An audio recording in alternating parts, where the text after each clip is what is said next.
Well, I work with 8 billionaires and multi-billionaires in my time. And there's a couple of stories that are really stand out of all of them.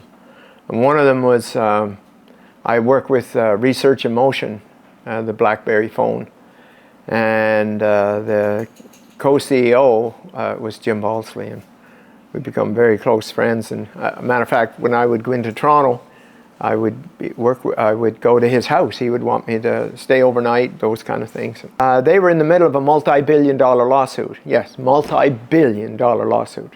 And this one day, they had authorized, there was a check authorized for $1.2 billion. 1.2 billion. And they were ready to sign it. And Jim says, I gotta go, I'll be right back. And I said, what do you mean you gotta go, I'll be right back? I gotta go, I'll be right back. Now keeping in mind there was over 40 in that room, lawyers on both sides, all of the C-class for Research in Motion, and then the ones that were after them for their piece of the deal.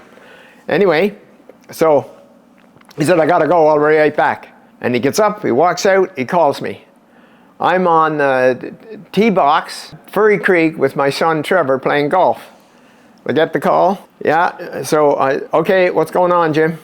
So he tells me. I said, okay, how much time do we have to change this? And he said, I got to be back in the meeting in 8 minutes. I said, okay, you ready? Boom. 6 minutes later, we were finished.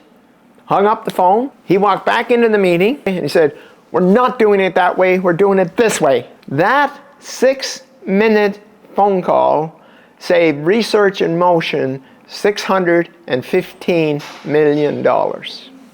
How's that? Another one, another billionaire. He hadn't flown his private jet for 6 months. He had panic attacks. He had addictions to alcohol, drugs, food, gambling, and sex. Okay? He hadn't met with any of his team in 2 years. Him and his wife, and they were in the middle of a divorce. And they flew out, his name was Tim, flew out to see me in Vancouver, both him and his wife. And that afternoon, we worked together that afternoon, okay? So once again, alcohol, drugs, food, gambling, and sex, there's 5 addictions. Took him through the process, and each time I went back to Toronto to meet with him over 15 months, because he was on, of course, these billionaires are on the on-demand program, and he hadn't used any one of those mood-altering chemicals in 15 months. How crazy is that?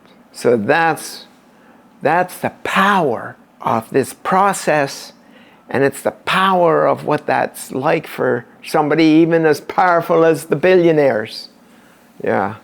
And the last time I connected with him, he was still clean. Isn't that exciting? That's what's possible.